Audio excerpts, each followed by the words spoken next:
Bonjour et bienvenue sur la chaîne Couturewood. Je suis très heureuse de vous parler pour la première fois pour ce premier podcast. J'ai un peu le trac, c'est pas facile, mais bon, let's go.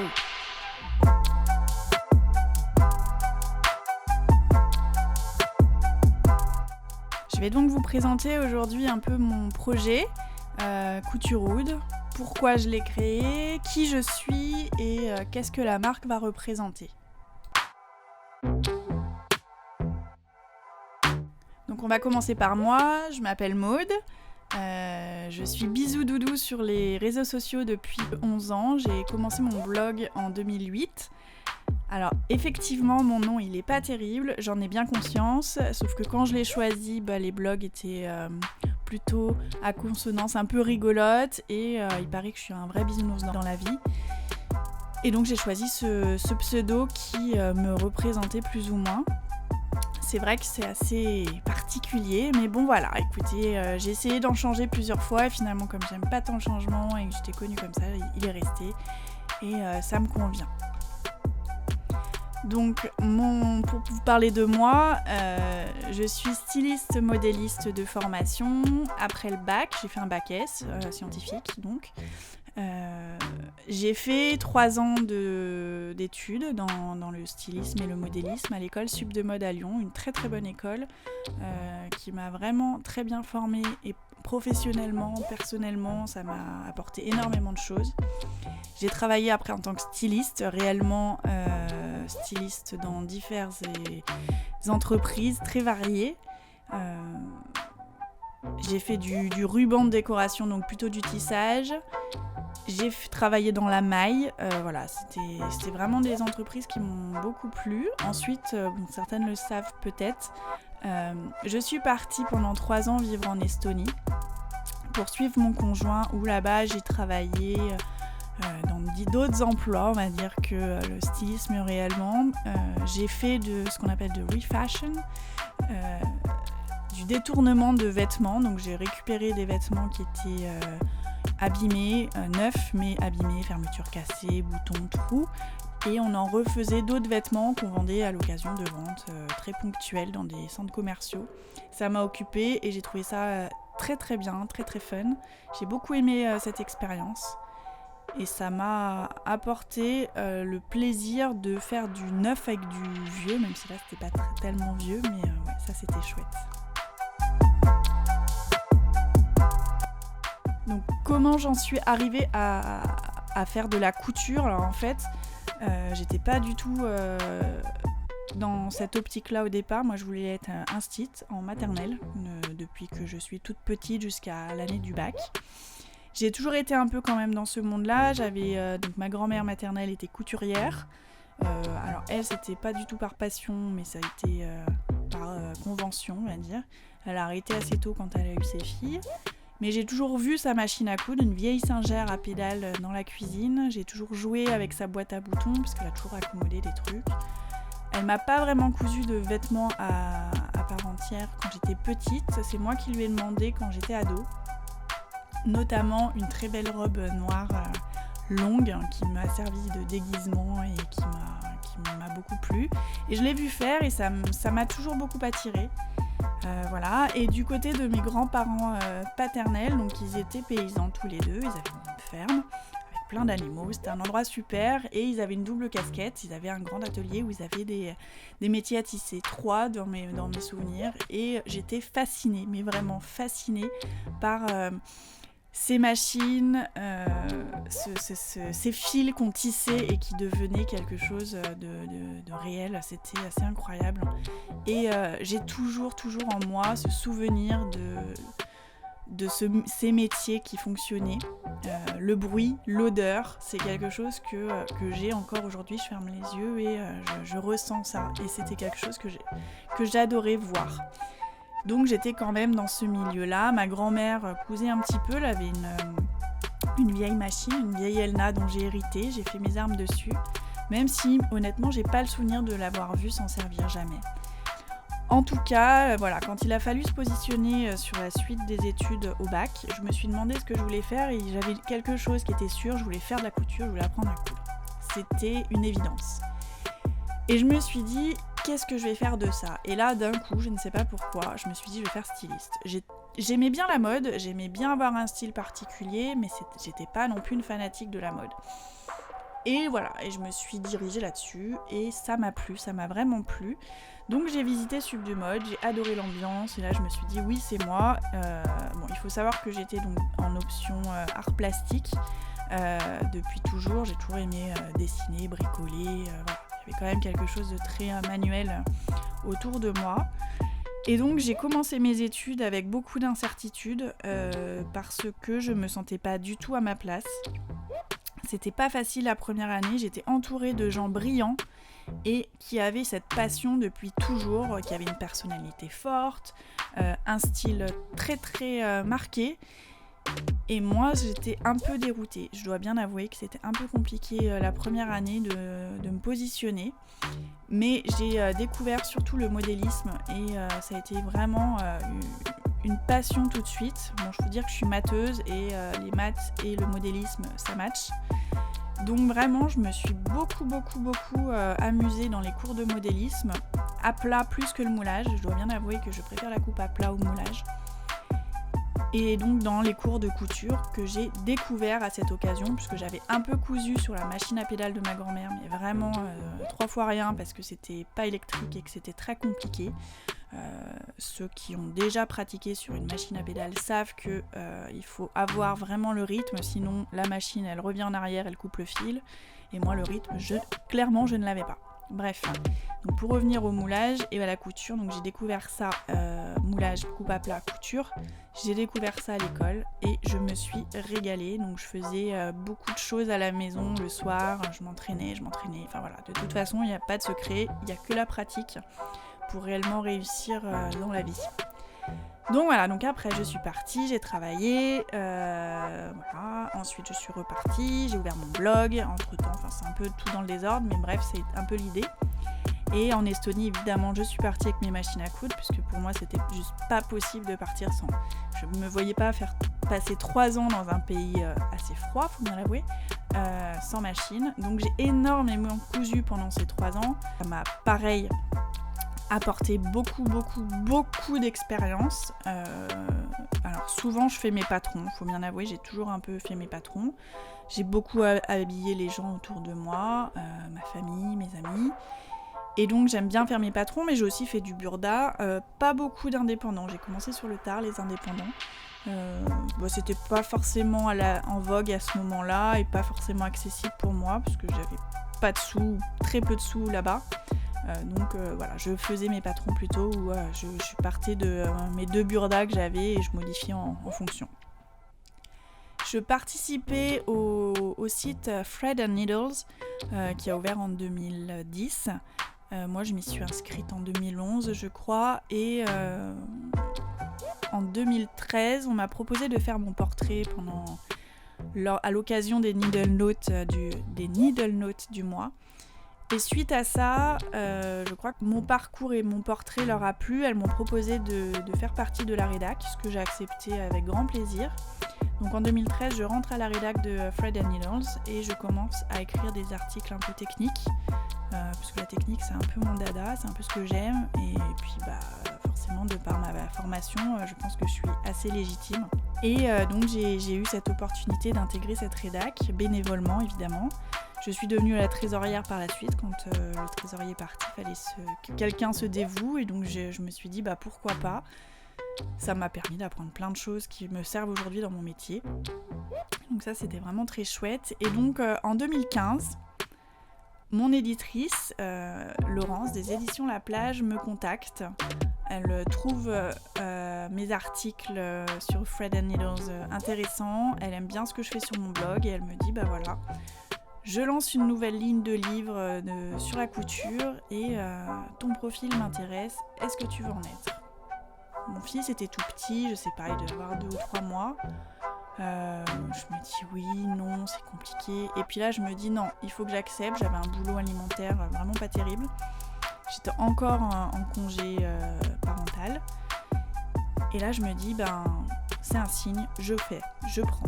Donc, j'accepte. Et là, elle me dit, tu fais ce que tu veux. Et moi, tout de suite, je pense à mon fils et je me dis, je vais coudre pour les petits garçons. Il n'y a pas grand-chose.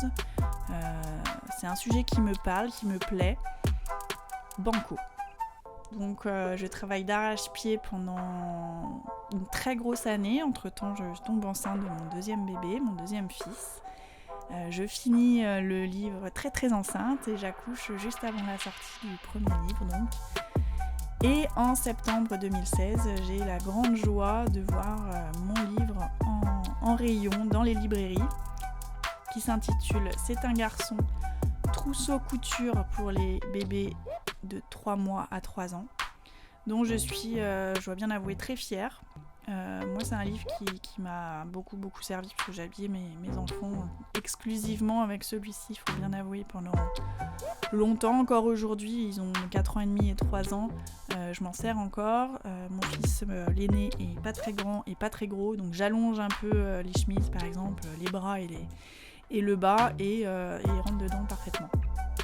Et donc voilà, j'ai eu cette chance de sortir le premier livre et donc quelques mois après, je vais à la Grande Mercerie, donc ce super salon de mercerie créative dédié aux produits, au slow fashion, avec des matières bio-écologiques. Et je rencontre notamment Amandine de Amandine Chat et Aurélie de Philétique. Et donc je tombe amoureuse de leur tissu.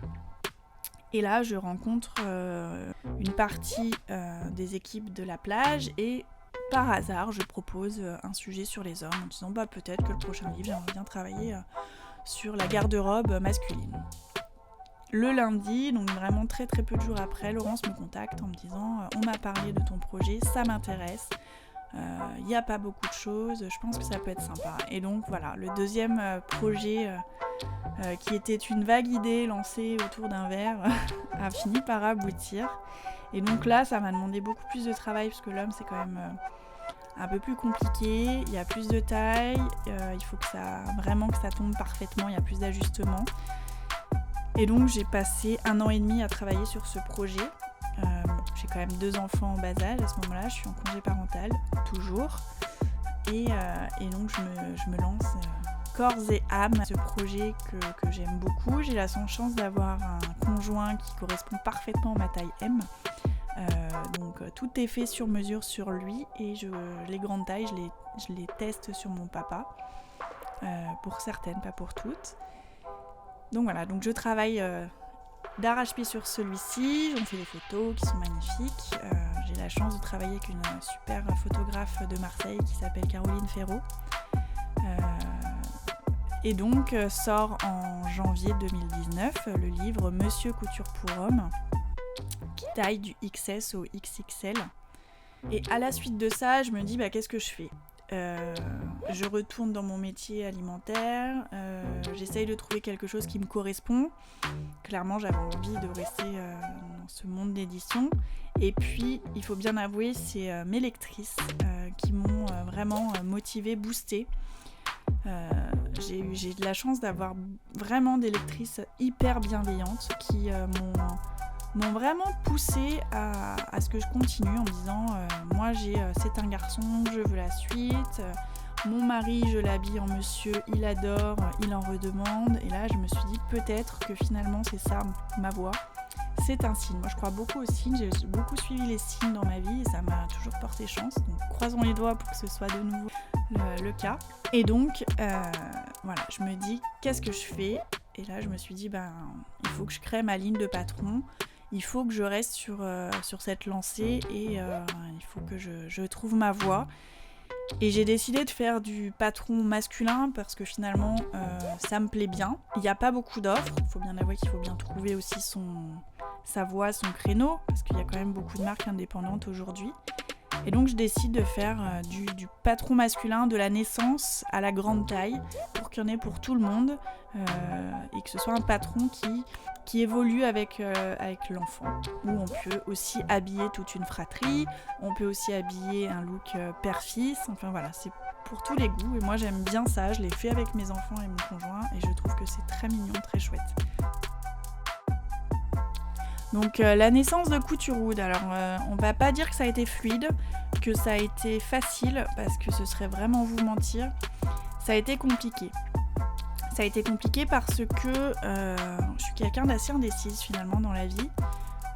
J'ai du mal à prendre une décision, à être sûre de moi, et c'est quelque chose sur lequel je travaille, j'apprends, mais c'est pas facile. Alors, autant je savais vraiment ce que je voulais faire dans le concept, c'est-à-dire du vêtement masculin évolutif, avec certainement une ligne femme qui va arriver parce que ça me titille, mais pour le moment je ne suis pas tout à fait sûre de moi, donc ça attend, mais ça me titille quand même. Mais c'est sûr que de toute façon ma ligne directrice ce sera les patrons masculins. Autant choisir un nom, ça a été difficile. J'ai fait des sondages, j'ai fait des listes, des tonnes de listes. J'en ai parlé autour de moi et puis à un moment donné, il fallait que je me décide parce que sinon mon projet n'avançait pas. Et je me suis dit que finalement Couturewood, c'était pas mal parce que ça représentait beaucoup des valeurs qui étaient fortes pour moi. La couture, bien sûr, c'est quand même le sujet central. Mais aussi Hood, en anglais c'est H-O-O-D, et on rajoute ça par exemple à Brotherhood, Sisterhood, Neighborhood, et ça représente le côté très communautaire, rassemblement autour de. Et donc là c'est rassemblement autour de la couture, comme c'est pour tous les âges, c'est vraiment un rassemblement autour de la couture pour tout le monde et pour tous. Et ça me plaît beaucoup. Et je crois que même si ça n'a pas été un nom coup de cœur, finalement c'est probablement celui qui me représentait le mieux. En tout cas, j'en suis contente.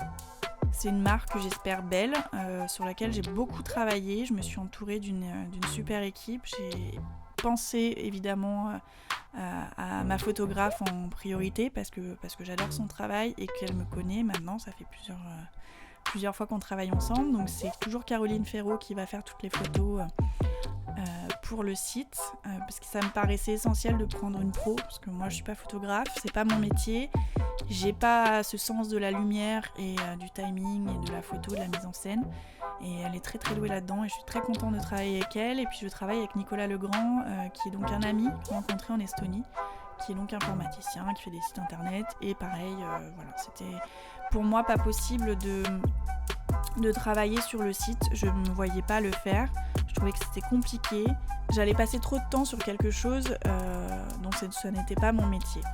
Et puis je me suis entourée de mon amie, chère à mon cœur, Marjolaine Michalon, qui est aussi graphiste. Elle a travaillé sur le premier livre, c'est elle qui avait fait toute la mise en page et toute la direction artistique, notamment les photos. Elle a aussi travaillé sur les photos pour le deuxième, malheureusement elle n'a pas pu réaliser la mise en page du deuxième, c'est comme ça.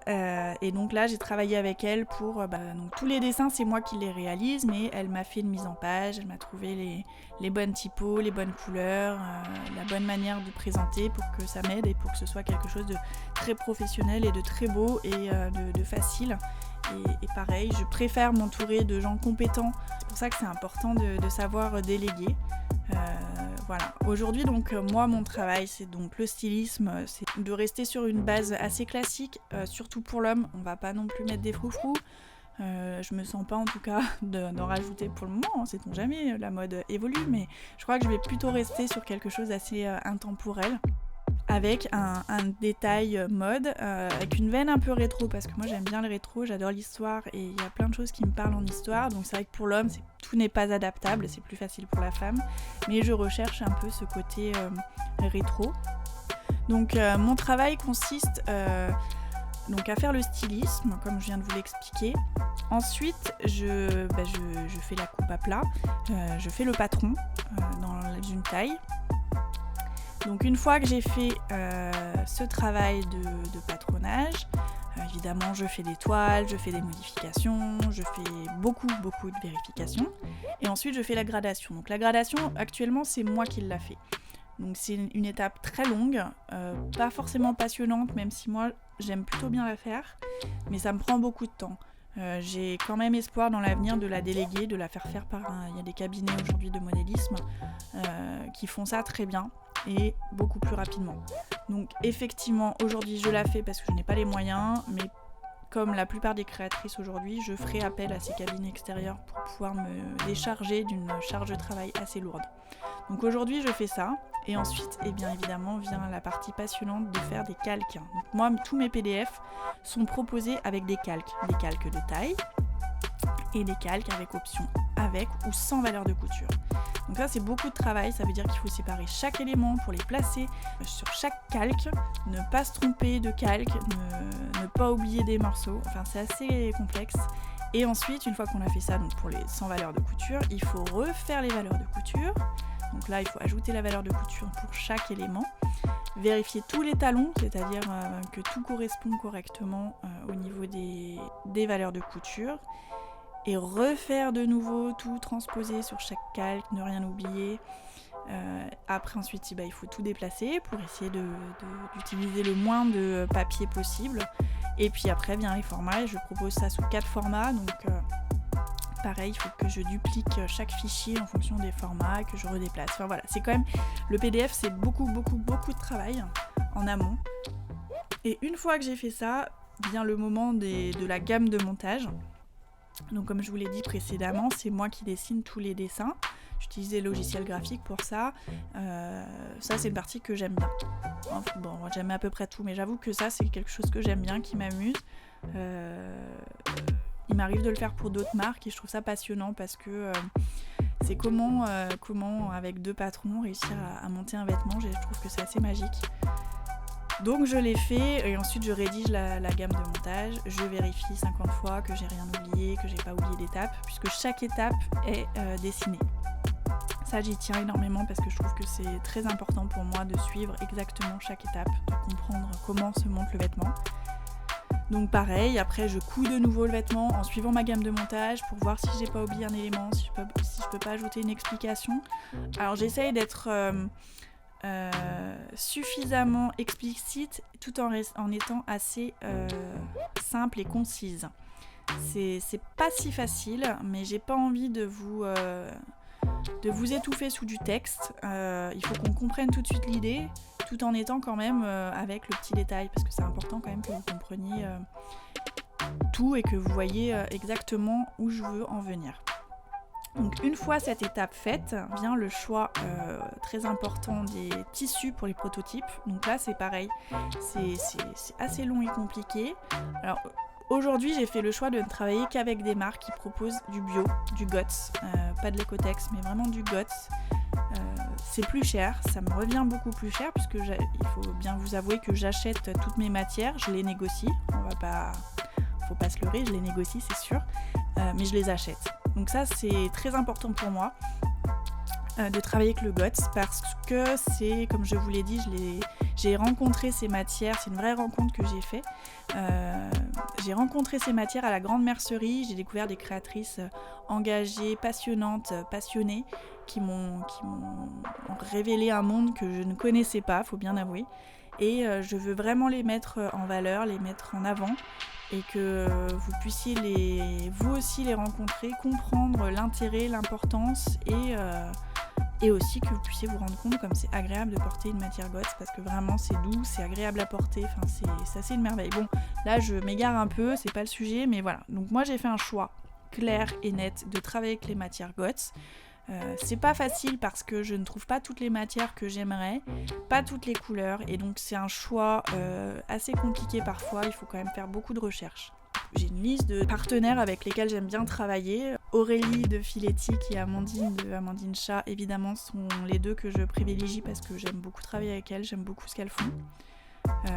Et pour la première veste, donc la veste Miller, je travaille aussi avec Rebecca de Marcel et avec Lulu la Luciole. Donc ensuite, il faut que je choisisse différentes matières pour voir différents rendus avec des coloris qui s'accordent parce que je veux que ma collection puisse avoir un certain ensemble cohérent. Donc c'est pas facile, je réfléchis, je reviens dessus, je compare et j'ai la chance de beaucoup travailler avec Aurélie qui est d'un conseil merveilleux et à chaque fois elle me trouve la matière qui me manque, l'ensemble de tissus qu'il faut, donc j'avoue que j'aime beaucoup travailler avec elle aussi pour ça. Donc, une fois que j'ai passé ma commande, reçu mes tissus, je les lave, je les repasse et ensuite je les coupe. Alors entre temps il a fallu bien sûr que j'imprime tous mes patrons, donc à savoir je vais essayer de faire des déclinaisons pour pour chaque patron, au moins 2. Donc ça veut dire là par exemple que pour la veste Miller, j'ai fait 8 vestes. Donc il a fallu que j'imprime 8 patrons ou déclinaisons, que je les scotche, que je les assemble, que je les coupe. Donc c'est pas mal de travail, que je les monte. Bon, ça évidemment c'est la partie qu'on préfère tous. On va pas se mentir, la couture c'est quand même chouette.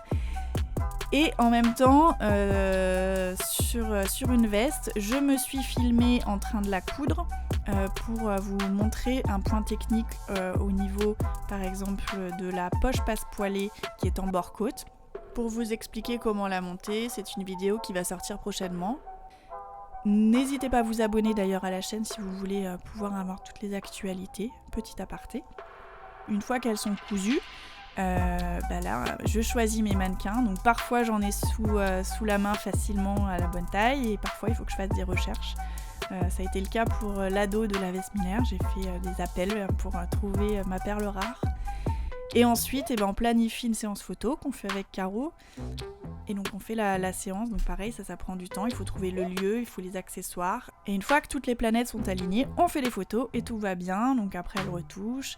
Moi j'écris les petits textes descriptifs qui vont aller sur le site internet. Ensuite je crée l'article, enfin voilà, tout ce qu'il faut pour pouvoir le mettre en ligne. Et enfin vient le jour J, le fameux jour J, le jour où tout se joue, où soit on a fait quelque chose qui plaît et on va vendre, parce que le but quand même d'une entreprise c'est de vendre. Au moins pour que je puisse en vivre, sans dire d'être riche, mais en vivre sereinement. Donc soit ça vous plaît et vous achetez, soit vous vous dites non, ça ne me plaît pas, je peux trouver la même chose dans la maison Victor, Burda et compagnie, chose qui peut très bien arriver, je peux le comprendre. Et auquel cas, c'est un flop et c'est des mois de travail qui tombent à l'eau. Donc ça c'est le côté le plus difficile je crois quand on se lance. Quand on lance une collection, c'est de se dire est-ce que je vais plaire ? Est-ce que les mois que j'ai passés à travailler d'arrache-pied ne vont pas être balayés en un claquement de doigts parce que finalement ouais c'est sympa mais j'ai pas envie de mettre ce prix là pour un patron de qualité avec vidéo, avec des calques. C'est ça la différence. Oui, effectivement, peut-être que dans Burda et la maison Victor, vous allez trouver des choses similaires, mais vous n'aurez pas la possibilité d'imprimer avec des calques de taille avec ou sans valeur de couture. Honnêtement, c'est quand même un gain de temps, c'est quand même très pratique. Vous n'aurez pas une gamme de montage très détaillée, facile à suivre. Vous n'aurez pas des vidéos pour monter par exemple un col ou un poignet, quelque chose d'un peu plus complexe. Vous n'aurez pas accès à ce genre de choses. Donc peut-être que quelque chose de similaire à modifier se trouvera ailleurs, mais vous n'aurez pas donc tout le travail qui est à côté. Bref, voilà, je crois que pendant ce très long podcast audio, du coup, je ne pensais pas parler autant, je ne pensais pas vous dire autant de choses. Je crois que je vous ai un peu ouvert mon cœur, que je vous ai expliqué la base de mon travail, qui je suis et vers quoi je veux aller. J'espère que ce premier podcast vous aura plu, que vous aurez envie de me suivre, que vous aurez envie en tout cas de suivre la marque et de commenter, en bien ou en mal, hein, je prends tout, mes patrons et que vous serez fidèles à cette nouvelle marque qui s'appelle donc Couturewood, dont je suis très fière, qui m'a demandé beaucoup de travail et qui, je l'espère, perdurera dans le temps. C'était un vrai plaisir d'échanger, même si effectivement j'ai parlé toute seule pendant 1 heure. En tout cas, c'était vraiment un réel plaisir pour moi de vous expliquer tout ça. Et j'attends avec impatience votre retour. N'hésitez pas à vous abonner à ma chaîne YouTube. Et puis, on se retrouve très vite dans le prochain podcast qui lui donc sera dédié à la veste Miller, à la poche passe-poilée en bord-côte. Je vous dis à très bientôt sur la chaîne Couturewood.